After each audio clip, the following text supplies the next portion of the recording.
Tejo wiped dust from the strange metal object in his hands. It was small, about the size of his palm, but it felt wrong. Everything about it felt wrong. He sat in the dig site on planet Kepler-7, surrounded by rocks and dirt. The sun was setting, painting the sky orange and purple. His team had gone back to camp, but Tejo stayed behind. He could not stop looking at this thing. The metal was smooth and silver. It had 5 small holes in it, each one the perfect size for a finger. But no known alien species had 5 fingers. Most had 3 or 4. Some had 6 or 7. But 5, that was impossible. Tejo turned the object over in his hands. There were strange marks on the bottom. They looked like letters, but not from any language he knew. The letters were simple and straight. They spelled something, but what? He took out his scanner and pointed it at the object. The scanner beeped and showed results on its small screen. The metal was not from this planet. It was not from any planet in this system. In fact, the scanner could not identify what kind of metal it was at all. Strange, Tejo said to himself. He put the object in his bag and walked back to camp. Tomorrow, he would take it to the lab. Maybe the big machines there could tell him more. 3 days later, Tejo stood in his lab on the space station above Kepler-7. The big machines had finished their tests. The results made no sense. "Computer, show me the analysis again," he said. Blue screen appeared in the air in front of him. Numbers and charts filled the screen. The metal was an alloy, a mix of different metals. But it was not like any alloy in the galactic database. It was too advanced, too perfect. More than that, the object was old, very old. The computer said it was about 2,000 years old. That was around the time when the planet Earth was destroyed. Earth. Tejo had learned about it in school. It was a small blue planet in a system called Sol. The planet had primitive creatures called humans living on it.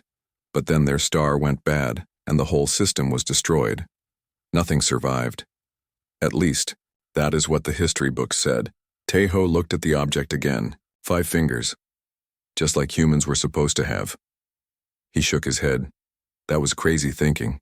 Humans were extinct. Everyone knew that. The Galactic Council had said so for 2,000 years. But still, Tejo decided to dig deeper. He went to the Galactic Database and searched for information about Earth and humans. Most of the files were marked as historical records. They all said the same thing. Earth destroyed, humans extinct, no survivors. Then he found something odd. There was a gap in the records. For about 50 years after Earth's destruction, there were no reports from the Sol system at all. No survey missions, no salvage operations, nothing. It was like the whole area of space had been forgotten. That was strange. Usually, when a system was destroyed, salvage teams would go there right away. They would look for valuable materials or technology, but not with Sol. For 50 years, no one went there. Tejo made a note to investigate this later. Right now, he had to report his findings to the council. The council building on Station Central Alpha was huge and white. Tejo had been there many times, but it still made him feel small. He walked through the long hallways carrying his bag with the strange object inside. He reached the office of Director Veltar, his boss. Veltar was a Xanthari, tall and thin with purple skin and 4 arms. He was known for being very strict about following rules. "Tejo," Veltar said as he entered. "I got your message about a discovery. Show me." Tejo took out the object and placed it on Veltar's desk. He explained where he found it and what the tests showed. Veltar picked up the object with 2 of his hands. He looked at it for a long time, turning it over and over. "Interesting," he said finally. "But I think your tests are wrong." "Wrong?" Tejo asked. "But I ran them 3 times. The results were always the same." "The machines make mistakes sometimes," Veltar said. He put the object down. "This is clearly contamination from modern mining operations. Someone dropped this recently." Tejo stared at his boss. "But the age test showed—" "The age tests were wrong," Veltar said firmly. "I want you to destroy this object and delete all your research about it. Destroy it." Taeho could not believe what he was hearing. But this could be an important discovery, if it really is from Earth. Earth is gone, Veltar said, his voice getting louder. Humans are extinct. This is just space junk. Destroy it and move on to your next assignment. Veltar handed Taeho a datapad.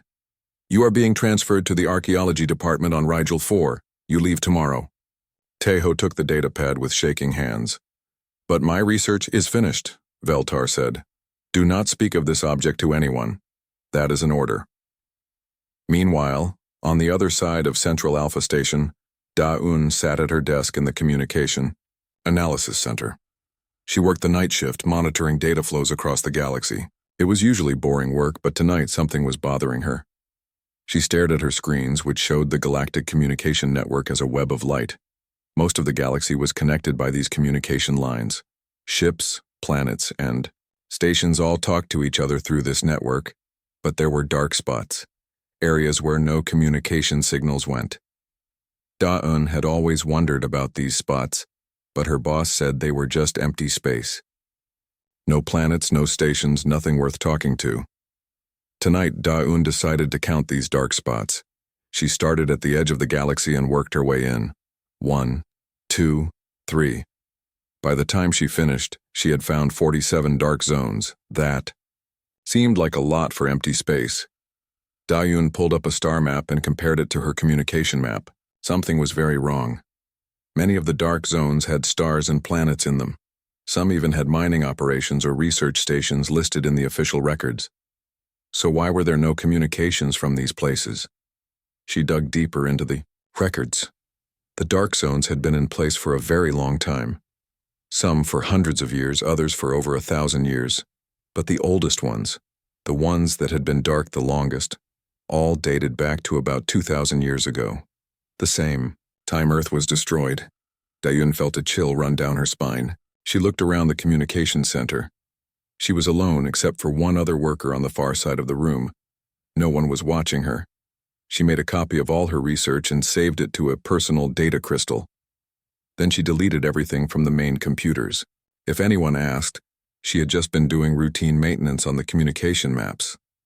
But Da-Un knew she had found something important. Something that someone did not want to be found. The question was, what should she do about it?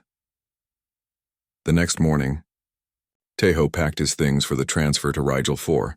He had spent the night thinking about the strange object and Veltar's reaction. Why was his boss so quick to dismiss his findings? Why did he seem afraid of the possibility that the object might be from Earth? Taeho had destroyed the object as ordered, but he had kept copies of all his test results hidden in his personal files.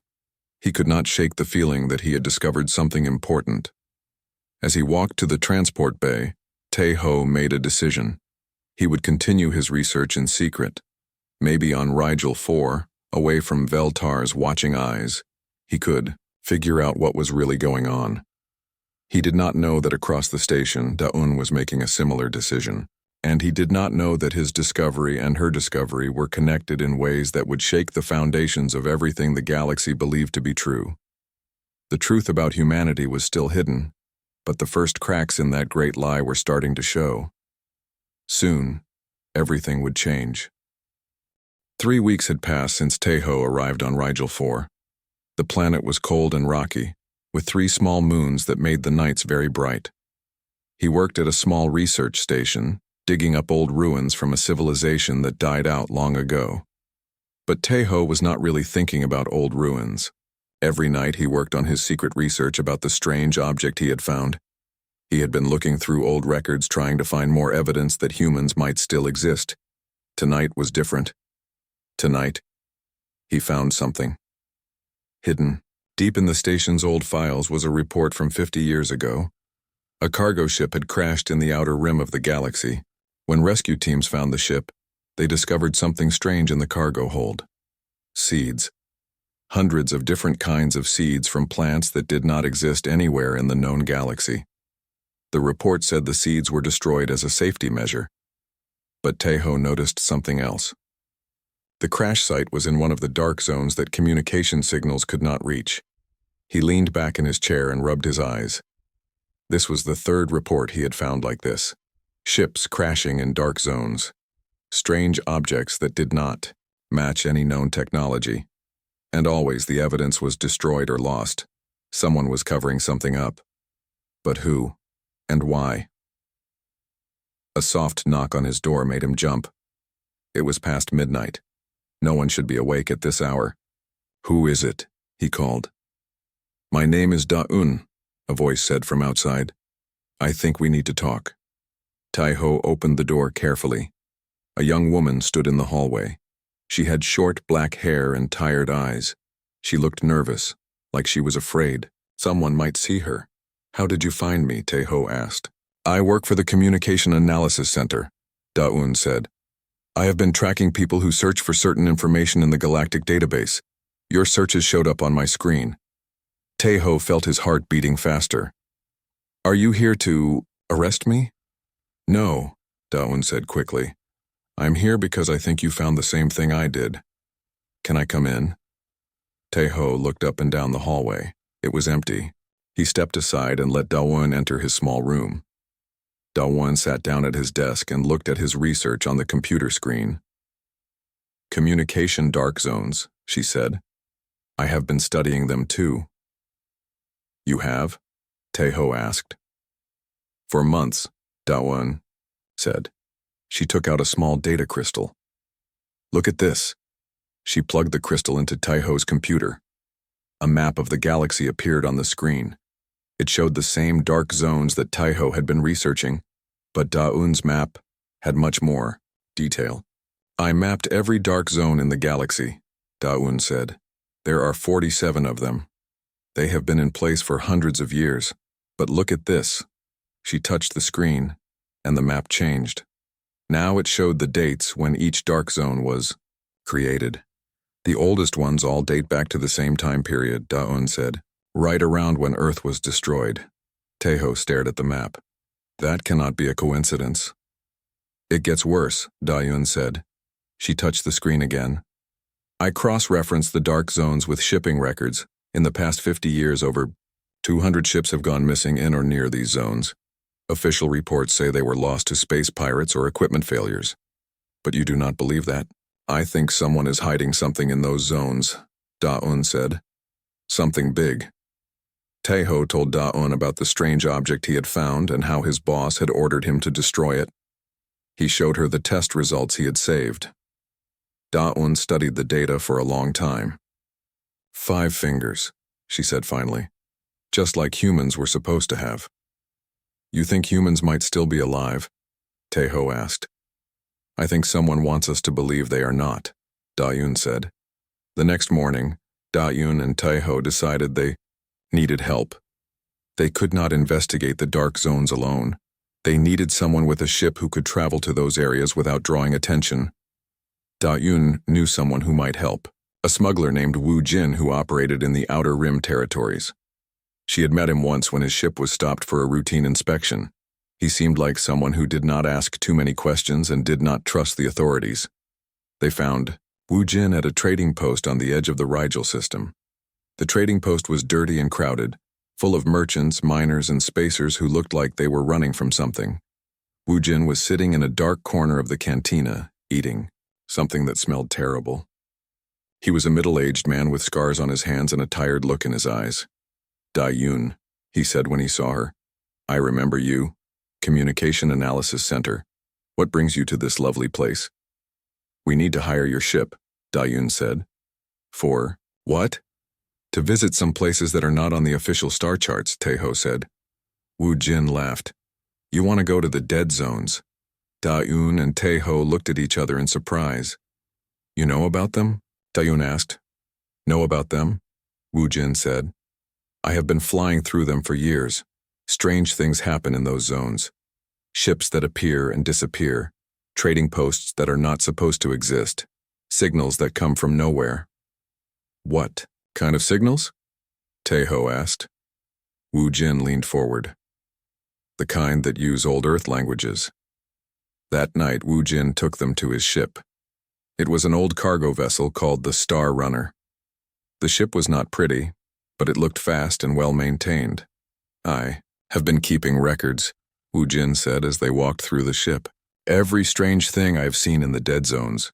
Every weird signal I have picked up. He led them to a small room filled with computers and recording equipment. The walls were covered with star charts and handwritten notes. Look at this, Wu Jin said. He played an audio recording. Strange sounds came from the speakers. They were not like any alien language Da Yun or Tai Ho had ever heard. I recorded this signal 3 months ago, Wu Jin said. It was coming from the Vega dead zone. I ran it through every translation program I could find, nothing. But then I remembered something, Wu Jin continued. When I was a kid, I found an old data crystal at a junk market. It had recordings of human voices on it. Samples from before Earth was destroyed. He played another recording. This one was clearly human speech. Even though it was in an old language, the rhythm and sounds were similar to the strange signal. They are the same, Da-un whispered. Someone in the Vega dead zone is speaking human languages, Wu Jin said. Languages that are supposed to be extinct. Taeho felt his hands shaking. We have to go there. I was hoping you would say that, Wu Jin said with a smile. I have been wanting to investigate this for years, but I needed people with the right skills, an archaeologist and a communication expert. When can we leave? Da-un asked. Tomorrow, Wu Jin said. But I have to warn you. If humans really are alive in those zones, they have been hiding for 2,000 years. They might not be happy to see us. Or, Taeho said, they might be waiting for someone to find them. As they prepared for their journey, none of them knew they were being watched. In the Communication Analysis Center on Central Alpha Station, alerts were going off. Daeyun's access codes had been used to search restricted files. Her location had been tracked to the Rigel system. Director Veltar received the alert at his office. He looked at the report and felt his blood go cold. The archaeologist he had transferred was now working with the communication analyst who had been asking dangerous questions. Veltar activated his emergency communicator. Within minutes, he was connected to the highest levels of the Galactic Council. We have a problem, he said. Someone is getting close to the truth about the humans. The voice on the other end was calm but frightening. Then we must stop them. Send the hunters. As Veltar ended the communication, he looked out his office window at the stars. For 2,000 years, the secret had been kept. Humanity's existence had been erased from galactic memory, but secrets could not stay hidden forever. And if the truth came out, it would change everything. The hunt was about to begin. The Star Runner flew through space toward the Vega dead zone. It had been 2 days since they left Rigel 4, and Taeho could feel his heart beating faster as they got closer to their destination. Wu Jin sat at the pilot controls, watching his instruments carefully. We are entering the dead zone now, he said. All communication with the outside galaxy will stop in 3, 2, 1. The communication screen went dark. They were now in a place where the Galactic Council could not see or hear them. I hate this part, Da-un said. She was watching the scanner for any signs of other ships. It feels like we just disappeared from the universe. In a way we did, Wu Jin said. No one knows we are here except us. Suddenly the ship's alarm started beeping. Da-un looked at her scanner screen and her eyes went wide. Wu Jin, she said. We have a problem. There are 3 ships following us. Wu Jin looked at his own screens. Council hunters. They must have tracked us from Rigel 4. Can we outrun them? Taeho asked. Maybe, Wu Jin said. He pushed some buttons and the ship started moving faster. But they have better ships. If they catch us, we are in big trouble. The 3 council ships were getting closer. Their weapons were charging up, ready to fire. Then something amazing happened. 5 unknown ships appeared out of nowhere. They were unlike any ships Taeho had ever seen. They were smaller than council ships, but moved much faster. Their design was smooth and elegant with no wasted space or decorations. The unknown ships positioned themselves between the Star Runner and the council hunters.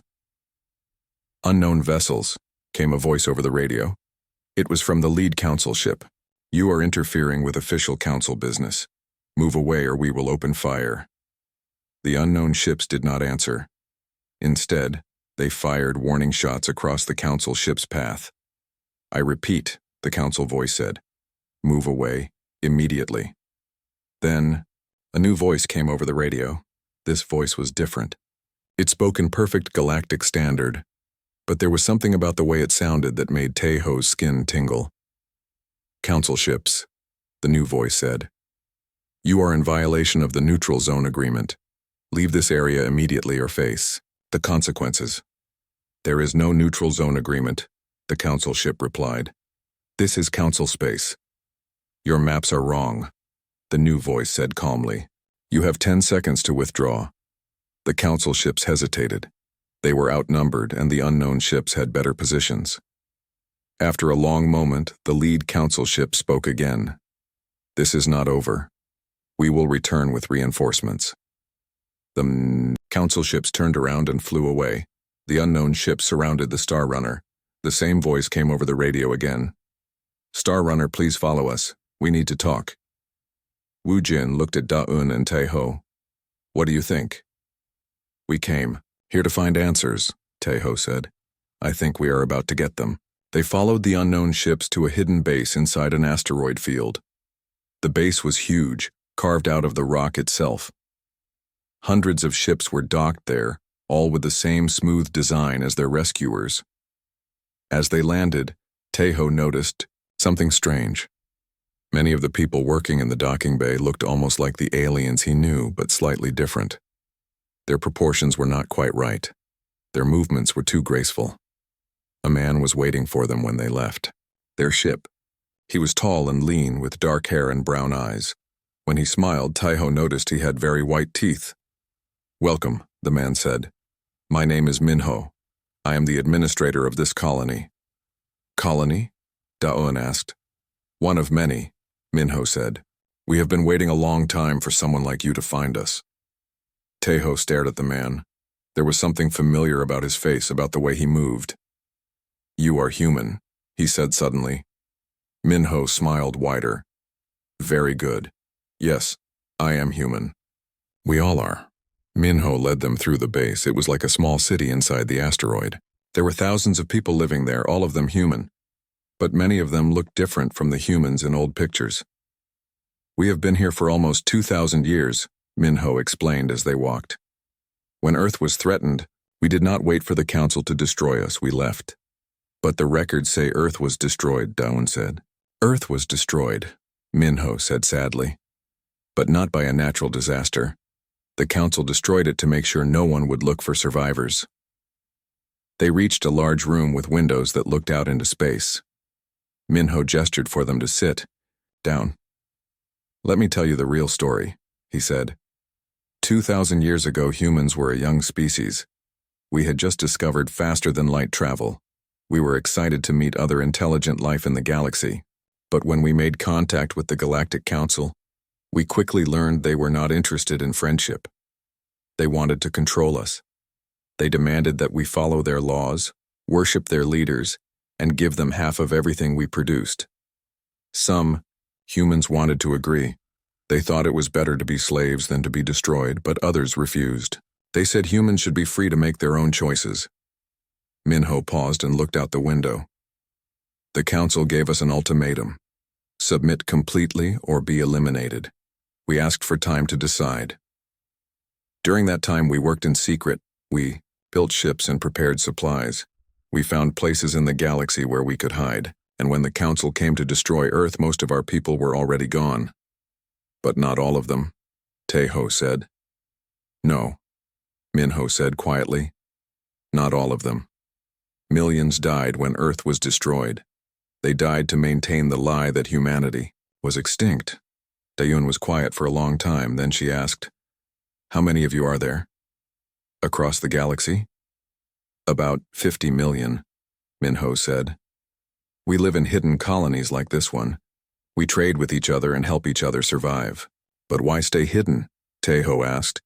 "You have advanced technology. You could fight the Council." "We have been fighting them," Minho said, "just not in the way you think." A woman entered the room. She was wearing what looked like a military uniform. Her name tag said Yunji. Tell them about the Krillian rebellion, Yunji said. Minho nodded. 300 years ago, the Krillians tried to break free from Council control. They were losing badly. Their planet was about to be destroyed. Then suddenly, Council supply ships started having mysterious accidents. Their communication networks failed at critical moments. Key Council officers got sick with strange diseases. The Krillians won their independence. The Council never figured out why their plans kept failing. You helped them, Daun said. We help a lot of species, Yunji said. The Council thinks they control the galaxy, but we have been undermining them for centuries. We are very good at staying invisible, Minho added.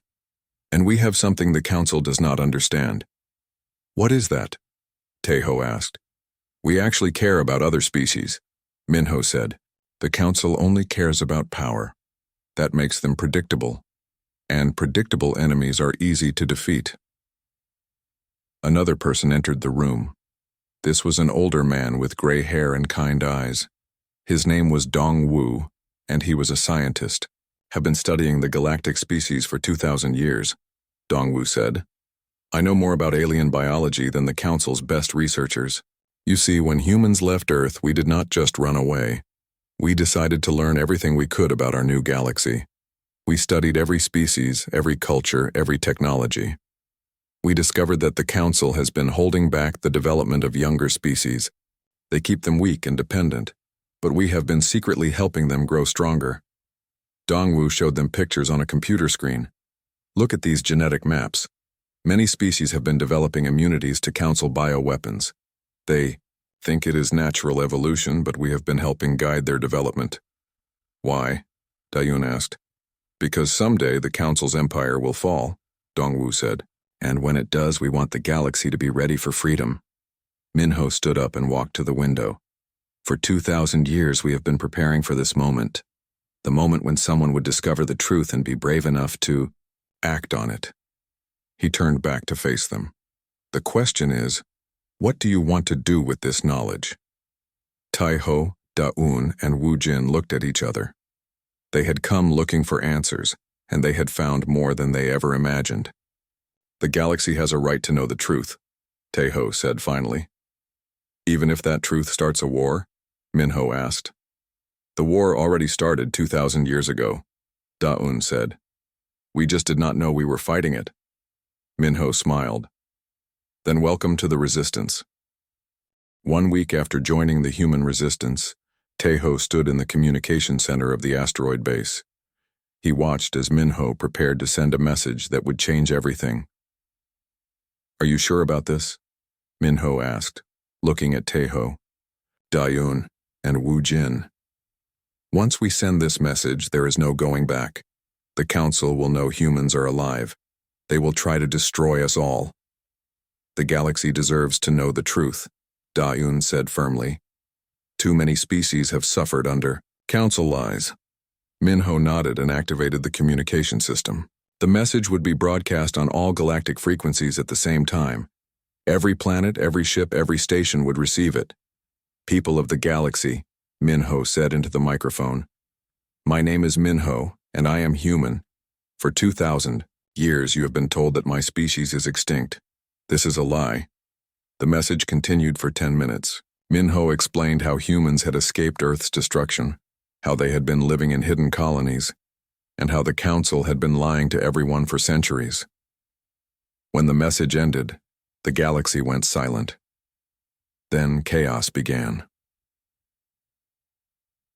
On Central Alpha Station, Council Supreme Director Youngsik watched the human message with growing anger. He was a tall alien with gray skin and cold blue eyes. For 20 years, he had been in charge of keeping the human secret. How did this happen? He shouted at his advisors. How did they find the humans? The archaeologist and the communication analyst, one advisor said nervously. They somehow tracked down the smuggler who had been visiting the dead zones. Youngsik slammed his fist on the table. I want them all dead. And I want every human. Colony found and destroyed. Sir, another advisor said, the human message is spreading fast. Many species are asking questions about council honesty. Some are even demanding independence. Young Sik's eyes grew colder. Then we remind them what happens to species that oppose the council. Activate Operation Purge. Every military ship in the galaxy is now hunting humans. Within hours, the council's war machine began moving. Thousands of ships left their bases and headed for the dead zones where humans might be hiding. Back at the asteroid base, alarms were ringing. Human scouts had detected the approaching council fleet. "How many ships?" asked Sujin, the human, military commander who had just arrived from another colony. She was a middle-aged woman with scars on her face and steel in her voice. "Over 3,000, reported a young human officer. "They are coming from 12 different directions." Sujin studied the tactical display. "They want to surround us and destroy this base, but they do not know about our real strength." She activated her communicator. "All hidden fleets, this is Commander Sujin. Operation Daybreak is now active. Show them what humans can really do." Across the galaxy, human ships that had been hiding for centuries began to move. They emerged from asteroid fields, gas clouds, and hidden bases. The council had expected to find a few hundred human ships. Instead, they found thousands. But the humans were not just revealing their ships. They were revealing their technology. For 2,000 years, humans had been studying and improving. They had learned from every species in the galaxy and combined all their knowledge into something new. Human ships were faster, more maneuverable, and had better weapons than anything the Council had ever seen. The first battle happened near the Arcturus system. A Council patrol of 50 ships encountered a human fleet of 20 vessels. The Council commander was confident. His ships outnumbered the humans more than 2-1. "Surrender now," he broadcast to the human ships, "and we will make your deaths quick." The human response came from a woman's voice, calm and professional. "Council ships, you have one chance to withdraw. We do not want to destroy you, but we will defend ourselves." The Council commander laughed. 20 ships against 50? You, humans really are as foolish as our records say." He ordered his ships to attack. What happened next shocked the entire galaxy. The human ships moved like they were dancing. They dodged Council weapons with impossible grace and struck back with precision that seemed almost magical. In less than 10 minutes, 47 Council ships were destroyed or disabled. The 3 surviving ships fled in terror. News of the battle spread quickly. Other Council fleets began to hesitate. Maybe the humans were not as weak as they had been told. On the planet Velkar, an alien leader named Kitai watched the battle reports with growing excitement. The Velkari were one of the species that had tried to rebel against the Council 50 years ago. They had failed and been punished severely. But Kitai remembered strange things that had happened during their rebellion. Council supply ships that exploded for no reason. Communication failures at exactly the right moments. It was like someone had been helping them, even though they never saw who. Now Kitai understood. The humans had been helping his people all along. He called an emergency meeting of the Velkari Council. "My friends," he said, "the humans are not our enemies. They are our secret allies. They have been protecting us for decades." "How can you be sure?" asked another Velkari leader. Kitai showed them the old records from their rebellion. "Look at the pattern. Every time we were about to lose, something mysterious happened to help us. The humans were fighting the Council even then." "If they have been helping us," said a third leader, "then we should help them now." Kitai smiled. "I was hoping you would say that." Within hours, the Velkari declared independence from the Council, again. This time they openly allied with the humans. They were not alone. Across the galaxy, species that had been secretly helped by humans began to remember. The Trillani, the Morax, the Zenthari rebels. All of them realized they owed their freedom to human intervention. One by one, they declared independence and joined the growing alliance. Young Sik watched his empire beginning to crumble. Every day more species joined the human alliance. Every day his military forces suffered new defeats. "Sir," his chief advisor said, "maybe we should consider negotiations. The humans seem willing to talk." "Never," Young Sik shouted. "The Council has ruled this galaxy for 10,000 years. We will not be defeated by a species that should have been extinct. He activated his personal communicator and sent a message to his most secret weapon, a fleet of ships that even most council members did not know about. These ships carried weapons that could destroy entire star systems. Admiral Kethler, Youngsik said when the communication connected. It is time to use the planet killers. If we cannot defeat the humans, we will destroy every world that supports them. The alien admiral on the screen looked uncomfortable. Sir, that would mean killing billions of innocent beings. They chose their side, Youngsik said coldly. Now, they will face the consequences. Meanwhile, Taeho found himself on a human warship for the first time. He was serving as a cultural liaison, helping human commanders understand how different alien species might react to various situations. The council is getting desperate, said the ship's captain, a young human woman named Jin'e. Our scouts report they are moving planet killer weapons toward our allied worlds. Planet killers? Taeho asked. Weapons that can destroy entire planets, Jin'e explained. The council has used them before when species refused to submit. Taeho felt sick. How many people would die? Billions, Jin'e said quietly. That is why we cannot let them use those weapons. She showed him a star map. We have identified the planet killer fleet. It is heading for the Velkari homeworld. If it gets there, 20 billion Velkari will die. Can we stop it? We can try, Jin'e said. But it will be the biggest battle in galactic history. We are going to need every ship we have. Taeho looked out the window at the fleet of human ships flying alongside them. Each ship represented centuries of hidden preparation, of sacrifice, of hope for a better future. Then let us go save the galaxy, he said. As the human fleet prepared for the battle that would decide the fate of all free species, Taeho thought about how far he had come. A few weeks ago, he had been a simple archaeologist. Now he was part of a war that would determine whether freedom or tyranny ruled the stars. The truth had come out, but the price of that truth was only beginning to be paid. The space around Velkar was filled with ships. On one side, the Council's planet killer fleet moved slowly toward the planet. On the other side, the largest Alliance fleet in galactic history waited to stop them. Taeho stood on the bridge of the human flagship beside Commander Su-jin. Through the windows he could see thousands of ships from dozens of different species. Humans, Velkari, Trilani, Morax, and many others flew together for the first time in history. Contact from the Council fleet, reported a communication officer. On the main screen, Supreme Director Youngsik appeared. His gray face was twisted with anger. Humans and rebels, he said. You have one last chance to surrender. Move aside and let us destroy this planet or we will destroy you all. Su-jin stepped forward. Youngsik, you have ruled through fear for too long. The galaxy has chosen freedom. Freedom? Youngsik laughed bitterly. You think this collection of primitive species can govern themselves? Without the Council, there will be chaos and war. A new voice came over the communication channel. It was Jae-min, a human diplomat who had been working with the allied species. Youngsik, Jae-min said calmly.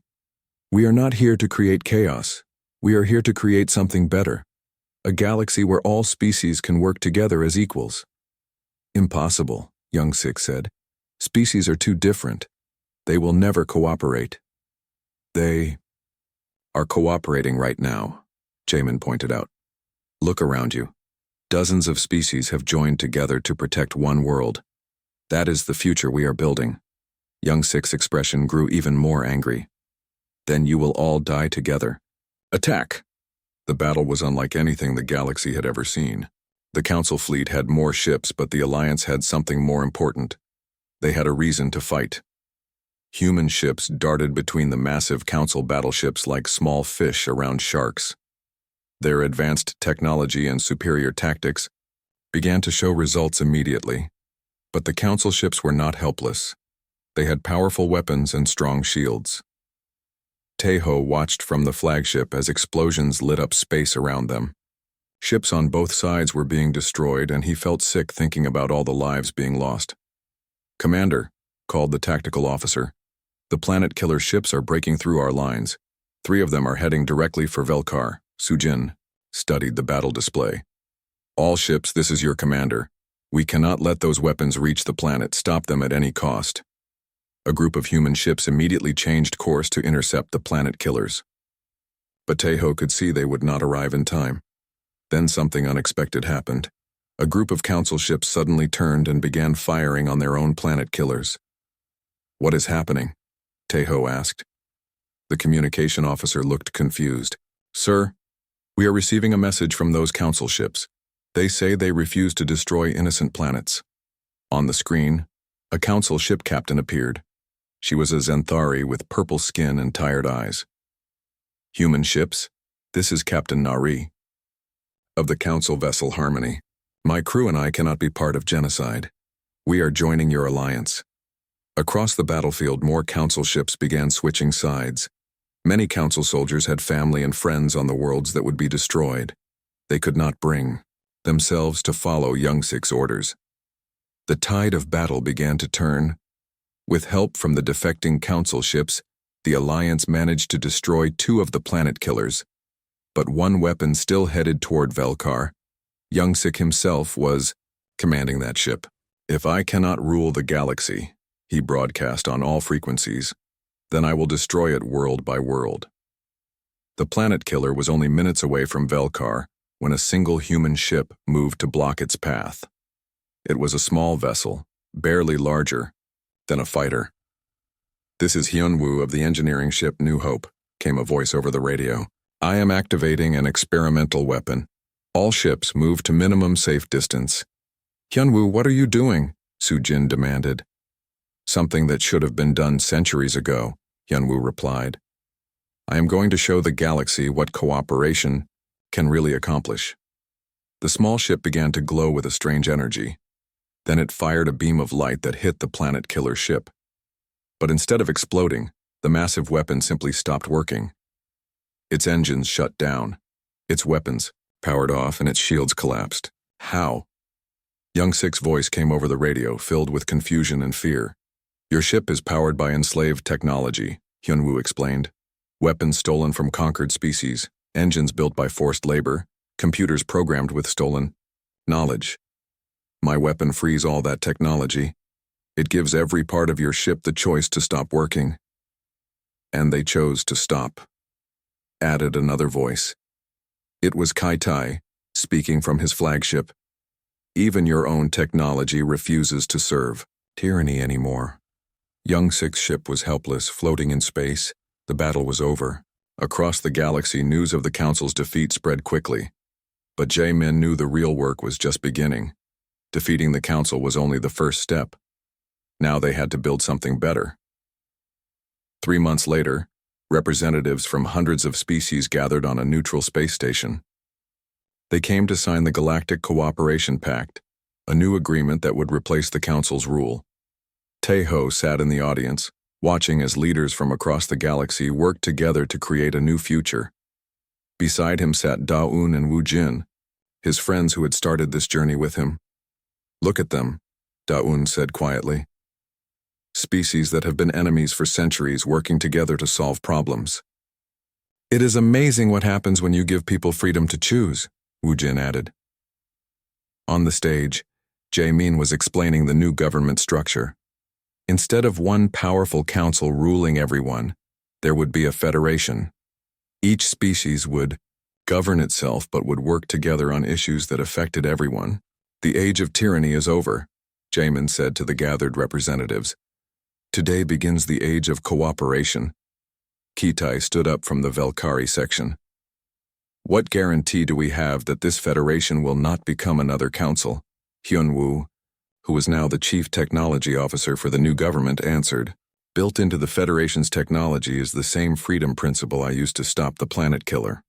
If the government ever tries to oppress its people, the technology will simply stop working. But what if species disagree with each other? Asked a Trilani representative. What if we want different things? Then you negotiate, said Nari, who had become the Federation's first security chief. You compromise. You find solutions that work for everyone. That is what cooperation means. 1 year later, Tae-ho stood in his new office on the cultural exchange station orbiting Earth. Yes, Earth, the humans had decided to rebuild their home world as a symbol of renewal and hope. He was no longer just an archaeologist. Now he was the director of the Human Galactic Cultural Exchange Program. His job was to help human colonies integrate with the rest of the galaxy while preserving their unique culture. Da-eun worked in the same building as the director of communication integration. She made sure all species could communicate effectively with each other. Her communication network had no dead zones. Everything was open and transparent. Woo Jin had become a trade coordinator, using his knowledge of smuggling routes to establish new legal trade channels between species that had never worked together before. Through his office window, Tae-ho could see construction ships rebuilding Earth cities. But these were not just human cities. Representatives from every allied species had come to help, bringing their own architectural styles and technologies. The result was something beautiful and unique, a world that belonged to everyone. A message alert chimed on his desk. It was from a newly discovered species on the far edge of the galaxy. They had heard about the Federation and wanted to join. Tae-ho smiled as he read their message. "We have been hiding from the old council for 300 years, it said. We hear there is a new galaxy now, one where species can be free. Is this true?" Tae-ho activated his communicator and began to type a response. "Yes," he wrote. "It is true.